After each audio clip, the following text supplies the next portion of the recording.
Well, hello and happy holiday to one and all. Hope you are home, relaxing. Nice long holiday. Why not? We all deserve it every once in a while. But our topic today will amaze you: turning problems into projects. Turning problems into projects. You see, we've said it over and over and over that our generation have written a wrong manual, and we are sort of so corrupted, and so we are always looking up to the next generation who change things. They'll grab the mantle and make things different. And through conversations and whom you know and who you don't know, I bump into a bunch of youth who have a project called 1 Billion Africa, turning problems into projects. And I got curious. Well, there's a bunch of graduates who finish school and want to change their continent. And as they say, if you want to change the world, you change yourself, your home, and then gradually you can get everybody to change. So I was intrigued. I thought, you know what, we need to have a further discussion onto this. Maybe it will inspire other graduates and other people in other corners to also identify some problems and turn them into projects. And that's what we're going to do today. My name is Nana Sakwa IV, Chief of the famous little Republic of Akwamu, Edumasa. When I come back, I'll introduce my guest and we'll be turning problems into projects. Don't go.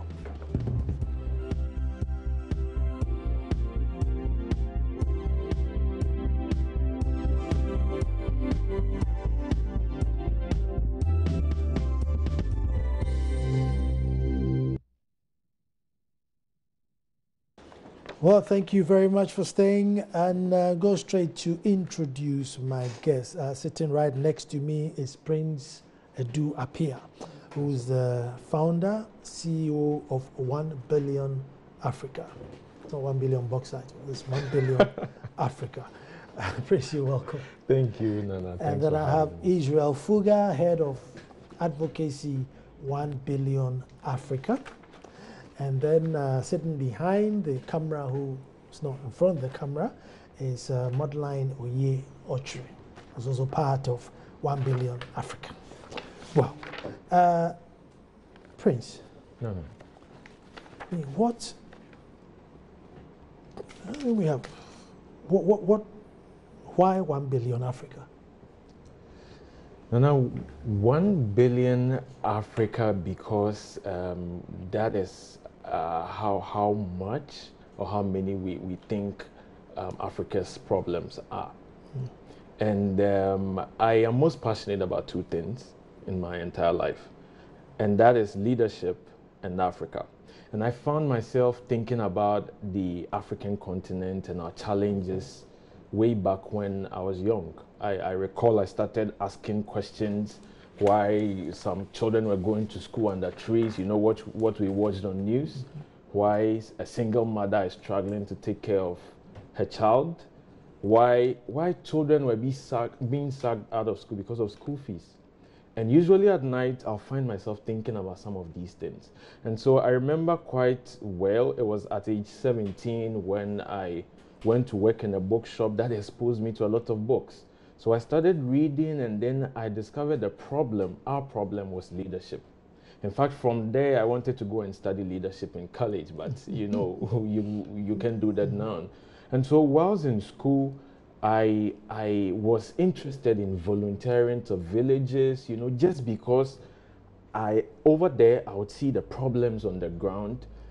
And with my effort, I'll come back home and have a smile on my face because I was able to make a difference. A typical example, Nana, we went to this village in Abomosu, Eastern region. It's my village. It's a village? Oh, my word. That's where my father comes from. Oh, that is interesting. We went to empower some children in the school over there, and I met a 7-year-old girl, and I asked her, what do you want to become in future? And she responded as though she had thought about it already. She said, a nurse. And I was like, why? Why a nurse? She said, so that one day when my mom is sick, I can take care of her little child. So with the stories like this, that I would find myself thinking about them at night. And the dawn to the birth of 1 billion Africa, I remember quite well. It was around 2:30 a.m. I was just thinking deeply about Africa and what I can do at least as young as I was. And I remember I had tears in my eye. I just couldn't stop. It was a passion state. And this was when a question popped up in my mind: how many problems are there in Africa? And the obvious answer to me was plenty, like 1 billion problems. And then it clicked. How about I start a movement to mobilize youth like myself to find problems and to turn them into projects? This is how 1 billion Africa started. Wow. Now, Israel, you're head of advocacy. Yeah. Now, advocacy in Africa, that's major. I mean, advocacy in Ghana alone, Accra alone is major, let alone the whole of Africa. I mean, couldn't we have started with, 1 million Ghana and then maybe 2 million West Africa and then, 100 million, Sub-Saharan, and then get to 1 billion Africa? I mean, are we not biting too big than we can chew? Well, I don't think so, because the name actually 1 billion Africa is putting across the vision that we have at the long term. But then we believe that a journey of a mile starts with a step, and that is why, as Prince was saying, we started with the various communities, with our various friends. Hello guys, I mean, have you seen any problem, or is there any challenge that you have at your end? If so, what are you doing about it? I remember one time Prince approached me and was talking to me about a challenge we were facing at Legon campus. I mean, to be specific, Legon Hall. We are having a challenge with the water crisis. And then water. And then he was telling me, okay, it looks like almost every time students are talking about, we are talking about this problem. Why don't we take a bold step of doing something to solve this problem? It could be. We are not saying that try and gather a lot of money to solve this problem, but then within your own capacity, what can you do? Probably at that level, we can approach the JCR, ask them what is going on with the water not flowing in to our halls. And then from there, we can begin to understand from the leadership perspective what actually is causing that problem. And then we can engage our friends and then be able to solve this problem a step at a time. So I believe that the vision itself tells us all that we will start it very small, and then gradually we seek to solve the 1 billion problems. Yeah, we seek to turn them into billion solutions as well. So. Prince, on the issue of leadership, you're right. Leadership has become a challenge. But I see the leadership is because there's a manual which all leaders have to follow. Now, by the time you guys leave university, through your TESCON and time, you would have mastered this manual, and then it's handed over to you, and then it's business as usual. So and it's such a strong institution that will consume you. How are you making sure that by the time you're taking up leadership role, you're not following this manual, but you're doing something different which will provide, proper leadership? Yes.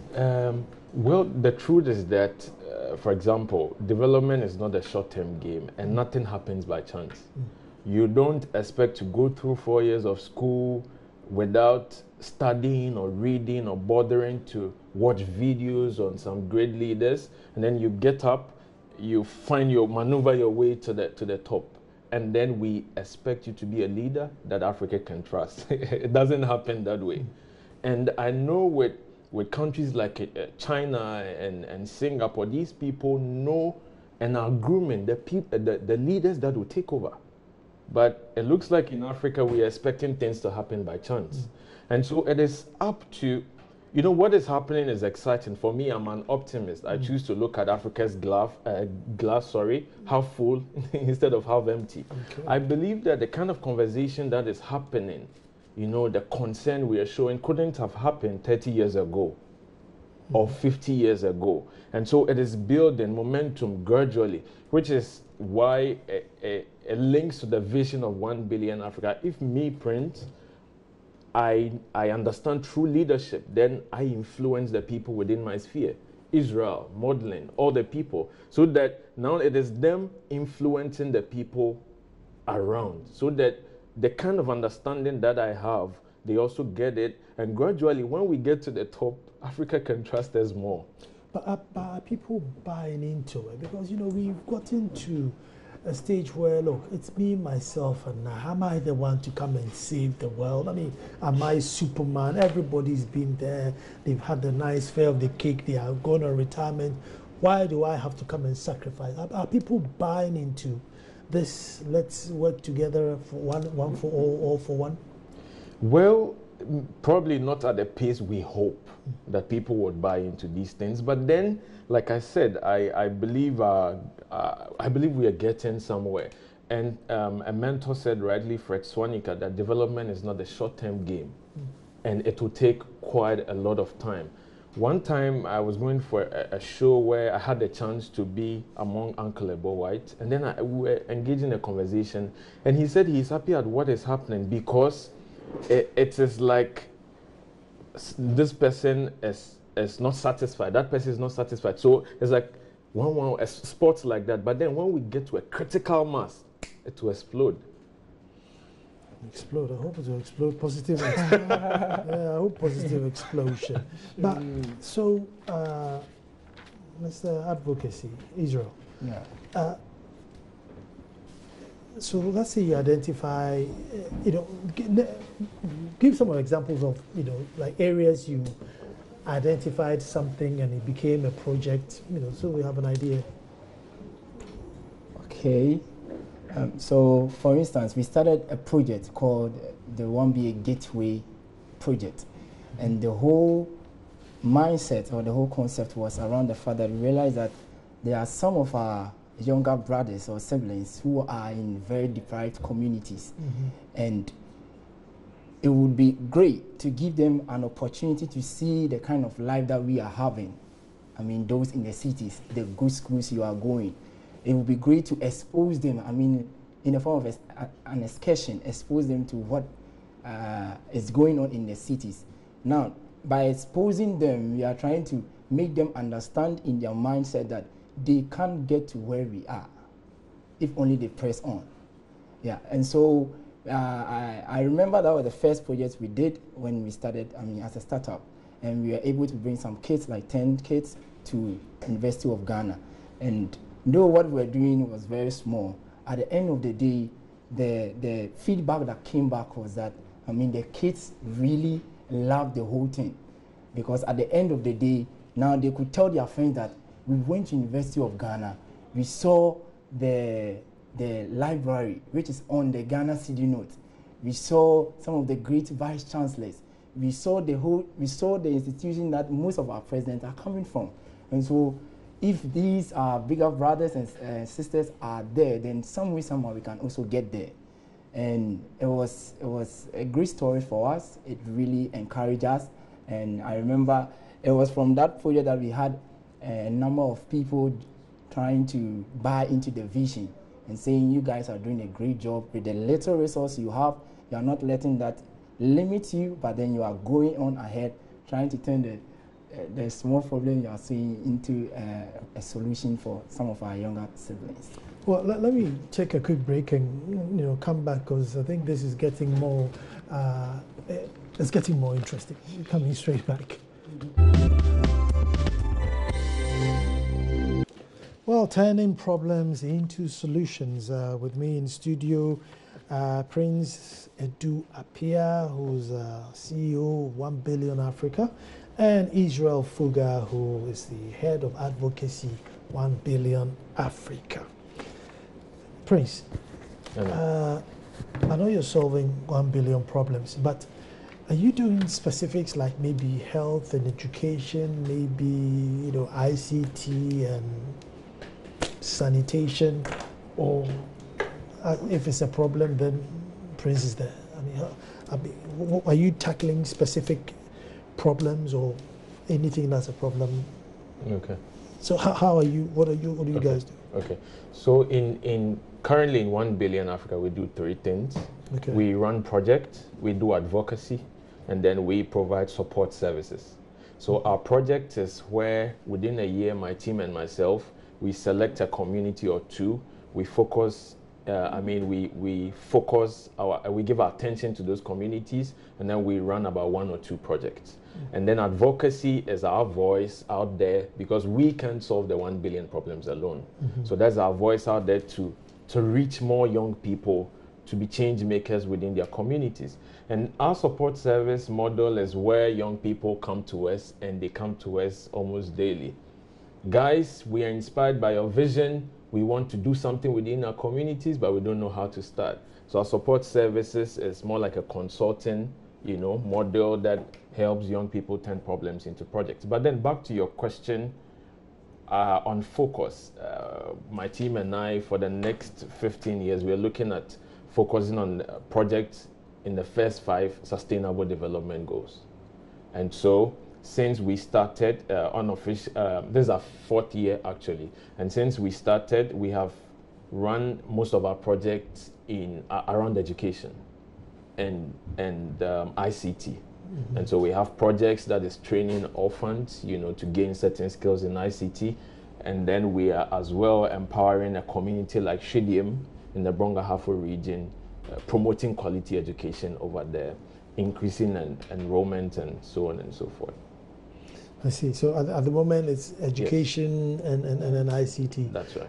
Will you be looking to expand, or because once you get education right, everything sort of falls into place anyway? Yeah. But is 1 billion looking at, maybe we'll add sanitation as we go along the line, or we'll add health, or something along the line? Do you have anything like that, or you just want to do education by ICT? Well, absolutely. When you look at the first 5 sustainable development goals, it talks about no poverty, it talks about good health and well-being, it talks about zero hunger, it talks about quality education, and the 5th one is on women empowerment. So we want to focus, that is the project aspect of the organization. Project from our team, we want to focus on these areas. How many of you are in the team? So in Ghana, we are 9 people. Did I say 9? Yes, okay, so the executive team is 9, and then we have unit team members, like the projects have their team, advocacy, their team. We are like 19 people in Ghana. Okay. Yeah. So when you say in Ghana, does it mean there's another in another country? And then, something happened when we launched this project. When we launched it, we started getting feedback from across the continent. Young people telling us, wow, guys, we can do something. For example, a lady from Kenya, Meslin Kamo, reached out to us. Guys, I'm inspired by your vision. I want to commit to empowering 50 girls in my community every year. That's my commitment. Another lady from Botswana said, guys, there's a refugee around my area. I see they're in a poor condition. I want to do something over there. So we were like, okay, then let's test it to see. So whilst our team are focusing on projects in Ghana, we have country ambassadors in about 9 other African countries who are beginning to establish 1 billion Africa like we have done in Ghana so far. Hey, then your advocacy, I think I have to forget about 1 billion Ghana. still stick on to 1 billion Africa. Yeah. I see. And what are the responses you're getting from outside of Ghana? Well, outside of Ghana, we are getting great responses. Like as he was saying, I think even there is this one person in, I remember, Kenya, who is trying to empower a number of people in IT. Yeah, because he said, guys, I saw your vision, I read about it, I actually followed what you guys were doing, and then I was inspired to start this very vision, which is also training kids in IT. We've had a number of responses also from people all over the continent. Yeah. And so, yeah. Wow. Yeah. If I can chip in this, sure. Last year I met someone in Pretoria, and then he told me 1 billion Africa inspired me to start I Care Foundation in Pretoria. I was like, wait a minute. Me, I'm hiding in my corner in Ghana somewhere doing my thing. What do you mean by it inspired you? Which speaks to the power of social media and technology. So directly, I mean, there are people we can point to, but indirectly as well, there's quite a number that we can't point to, that we don't include in our immediate measurement of impact, but then there is some level of influence out there. So, you were mentioning about training of orphans. Do you take particular care of a group of orphans, because obviously they are always special need, or they just fall into the category of training? So that is the Tech to Orphans project. This is one of our most passionate projects that we are running. Technology. Oh, Tech to Orphans. So okay. Tech to Orphans. Okay. We did a research in the year 2015 where we discovered that, orphans are supposed to leave the orphanage homes when they turn 18 years old. And so we were questioning the system. When they go, do they have enough skills such that they can do something with? And we realized that they have little or no skills at all. So most of these kids end up on the street, whilst others engage in deviant acts. I mean, they have to leave, so they do whatever they can. And so we saw this problem, and then we created a Tech to Orphans project because we thought the IT industry has a lot of opportunities. So we go to an orphanage, we select some of the children, and then between ages 12 to 19, and then we give them skills in web designing, in graphic designing, in programming, basic programming, and then we also give them some entrepreneurship skills, and of course we don't leave the leadership mindset out. So that when they leave these homes, they leave with certain skills to either become employable or start small businesses. So you have 20 laptops that you travel around with to train people on, or how does it work? So this is the second time we are rolling out this project. Okay. The first time we trained 20 orphans, and then we had very little resources. So we called for computers, and we got just eight computers, and we were like, okay, let's just build a small lab in the orphanage for the children. So that is exactly what we did. Okay. And currently we are running this project. Survey has started in July. We are again calling for computers. We seek to empower 100 orphans this time, and with the donations we get, we establish a lab in the orphanage for them to become very good in. And how do you decide that today we're going to Winneba instead of Edumase? That's a very good question, Because we all have problems. That is true. We've made some mistakes along the line as an organization. I remember our very first year, when you look at our website, you would see, if you have identified a problem in your community, send us a mail. And like you were saying, all of a sudden, plenty problems coming from all across the continent. I remember there's someone very funny. Someone like, hey, I'm going to train some children. Please send me 20 laptops. We realized that was a wrong model. So, but then we had to. Your title sounds like you got billions of cash. 1 billion Africa. Everybody thinking, well, there's a stash of money there. If you have problems, you write to them. I see. Well, it's the mindset, right? And so we decided, which is why we came back and decided to focus on Ghana. And then in Ghana, we've worked in quite a number of communities. What we have done is to, for example, when we did our research on orphans, we started asking around, started visiting some orphanages, where we found the most need, and of course, in line with what we can do. For example, Dodoa was not too far away from us. So we're like, it would be a good shot to start from. And as well, some from friends and family who know the issues on the ground. So, are you guys from Lagos? Yeah. Yes. Have you got any in tech or UCC or? Yes. They haven't come on board yet. In the team of 19, we have it's spread across. Oh, okay. Yeah. Well, they were it's a sleep. You have to go to Lagos to qualify to be part of 1 billion. I see, but sustainability. Good. That must be a challenge. How are you going to sustain it, and how are you sustaining it? Yes, we admit it's a very audacious vision, and we first year, second year is when we started asking some of these questions, because we were very excited, very passionate. We realized that wait, hold on a minute.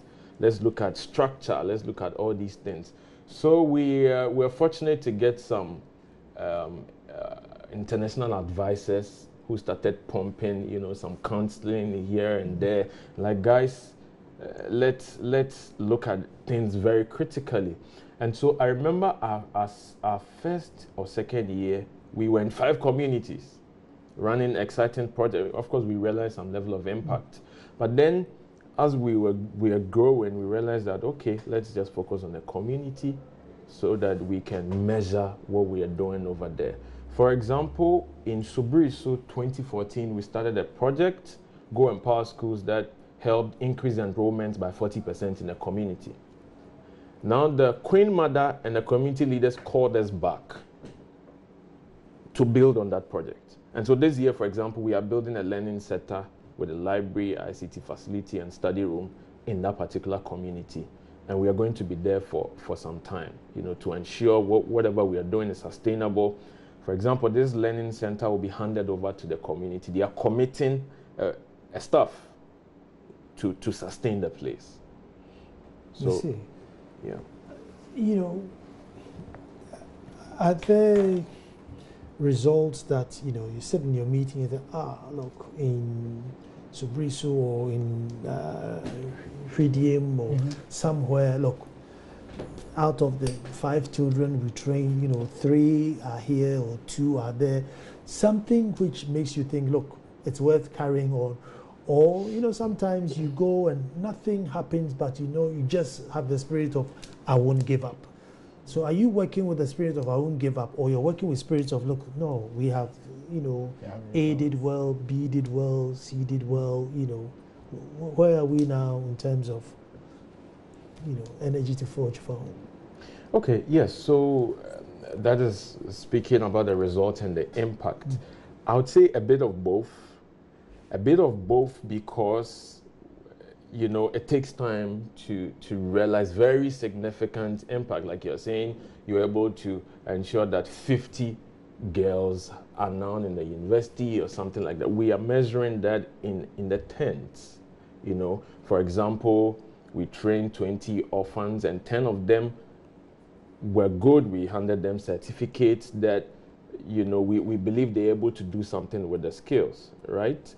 And the community I alluded to earlier were able to help increase enrollment by 40%. And this is something that the local assembly, gave us that particular statistic that has ensured that they are calling us back. In some communities like mid-year, in mid-year in 2015, we gathered some youth to begin to think about the problems in their communities and not just point fingers at their local assembly to do them. This year we were back, we organized a retreat, and already one project has come out of that, a brilliant sanitation project. And mid-year is plagued with that particular problem.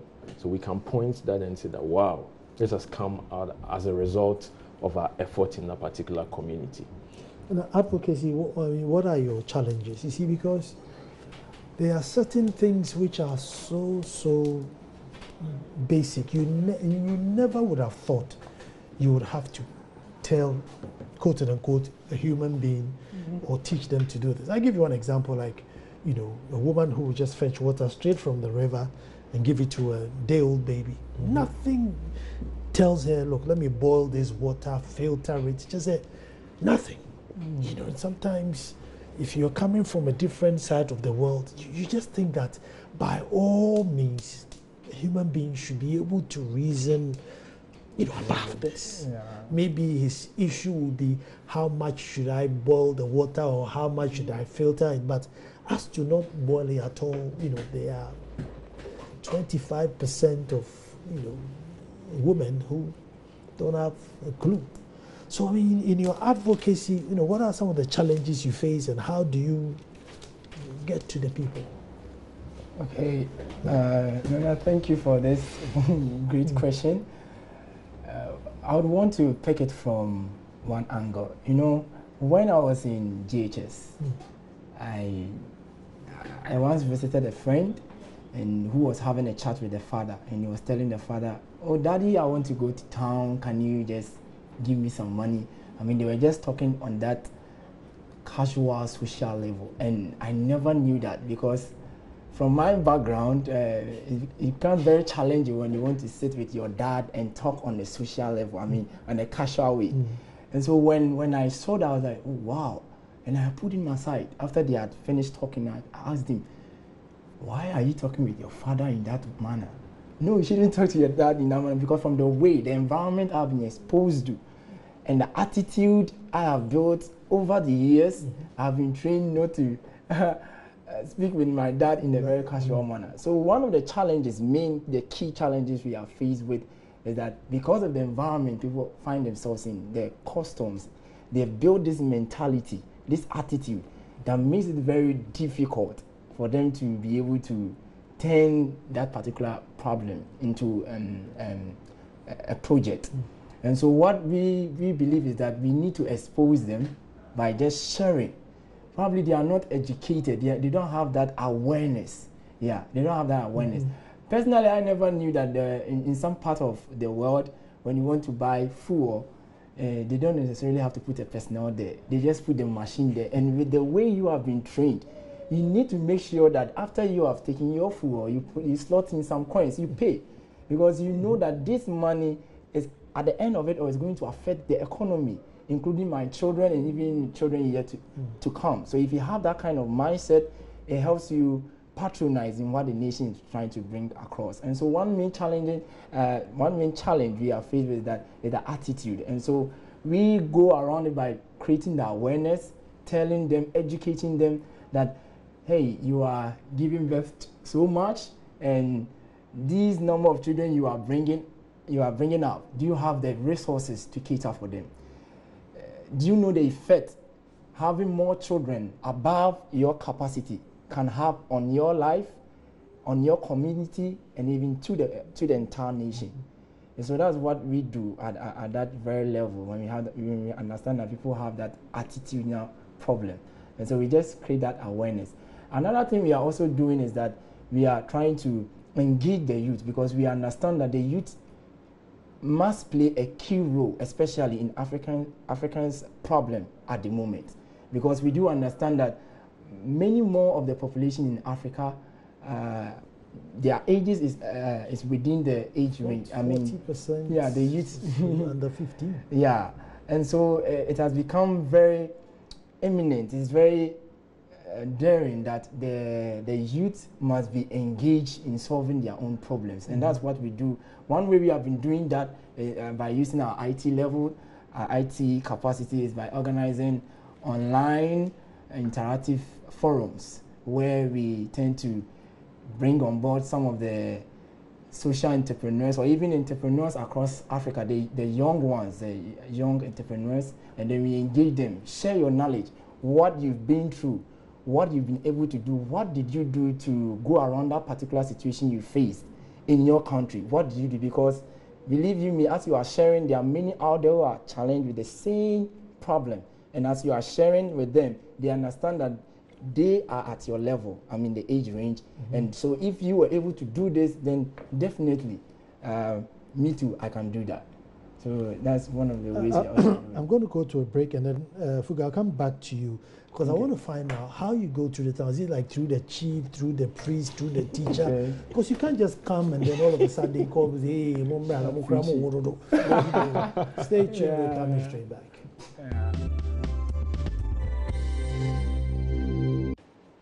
Well, thank you very much. Still turning problems into projects. And just before the break, I wanted to find out, how it is that, 1 billion would go into a village and then start telling them to stop giving birth plenty. Who invites them? So I'll put that question to Prince, and then when we come back, we have a fresh guest in the studio. But Prince, how do you go into Dodowa, for instance? I mean, how would you just turn up? Yeah, so first of all, we will identify the problem, of course, that we want to run over there. If it is an orphanage, like Potter's Village Orphanage, we make sure we see the head of that place. Okay. And usually, you know, we don't apply the model of we go and we dump a solution. No, it doesn't work that way. So usually this head is the one who would connect us to the right leaders that we have to work with. So for example, the one we are going to do now in this year, we are going to approach the district chief executive as well as some of the community leaders over there, because they know the ground, they know the problem. And when you live there, they will ensure it is still working. So it is only wiser that you work with these people. Now, Tech to Orphans is the next big thing. And the next big thing is going to be run by the next big deputy director of project, modeling Oye Ochre, modeling Oye Ochre, Oye for short. Modeling. So, Tech to Orphans. The next one, you're looking at 100 orphans. 100 orphans is, minimum 80 computers. I mean, are you looking at 100 orphans? That's literally 3.5 classrooms. If it's 30 per classroom. So how are you doing it? Putting them in one school, 3 towns? So for Tech to Orphans, this year we are having Tech to Orphans at Potter's Village in Dodowa. And what we are doing is that we are taking ICT experts to do this to run this project. So we are not putting all of them in one classroom, because we would have different experts doing this project. And what we are going to do is that we are having training in 3 different aspects: coding, web designing, graphic designing. We are going to have a 16-week intensive training. We are going to have a 4-week, first of all, a 4-week refresher training, because as Prince said, we went there in 2015 to do basic computing. So we are going to have a refresher training, and after that we'll have a 4-week training on coding and an 8-week training on either graphic designing or web programming or web designing. So we are starting this project this July. We are going to start on the 30th of July, and it's going to run, as I said, for 16 weeks. So we are going to end around November. But how do you know you're not shoving it down their throats and that, look, they really want this IT stuff? Maybe in their own mind, look, I'd love to be a good painter, or I want to, be a pilot, or want to go into the army, and there's, modeling telling me to, decode something that I'm not interested in. And as you're aware, in our day and age, ICT is everything. Even if you want to be a painter, it will come to a time ICT is very, very important for you to be a good painter. So we've been there already, and we know that they have the basics. We want to develop on that basics. We want to train them in employable skills, as we said, graphic design and web designing. So it's not we just dumping anything. We've done our research well, and we know what we are about, and we know that whatever we are taking to these orphans will be of benefit to them. But generally, what's been their response and their welcoming? Because it can be very painful when, you're taking a project to a people and you are begging them, coercing them, forcing them. You turn up at 6 o'clock, you need to go to their house and drag them out. And, you just want to say, look, I'm trying to help you. If you don't want to help yourself, forget it. I mean, are you facing this, or you're lucky anywhere you go, everybody's up in arms, hey, you want to study? Yeah. It's been great, because as we said, we've been there in 2015, so they know us, the head knows us, and the kids know us. So it's easier this time. We could have said, okay, we are done with Porters, we are going to another orphanage, but we want continuity, so we are building on that. So that rapport, that relationship is there for us to have a smooth project. Okay. And so, Mr. Apia, Yes, sir. You must have $1 billion Ghana cedis somewhere, of course. The orphans don't have money. They won't be able to pay you. They won't be able to buy the computers. So what's the strategy to, get computers for such a project? So one thing that maybe we didn't mention is 1 Billion Africa is a not for-profit civil society organization. And what we do is that usually we put it out there for people that are interested in supporting. We giving them the chance, the opportunity to help turn a problem into a project. And so we put it out there, and then people, so we have a Google form somewhere, you can access it through our Facebook. We have a crowdfunding platform somewhere. We have a certain amount that we hope to get to be able to impact the 100 orphans that we want. So we make it open for people that want to be a part of it. And we get people that go like, you know what, we want to give this amount, maybe 100 CDs or 200 CDs and it is exciting to see that even team members, because they see the value of the project, commit amounts to. Modlana, you have your master's. Yes, I do. Master's in Agribusiness. Agribusiness. Yes. So I'm just asking you this just to find out. Is 1 billion going to be, I mean, like you finish school, so now this is my job, or you're going to do your agribusiness and this as a passion? We must say that we are all into something different aside 1B. So it's sort of the passion. We meet on weekends.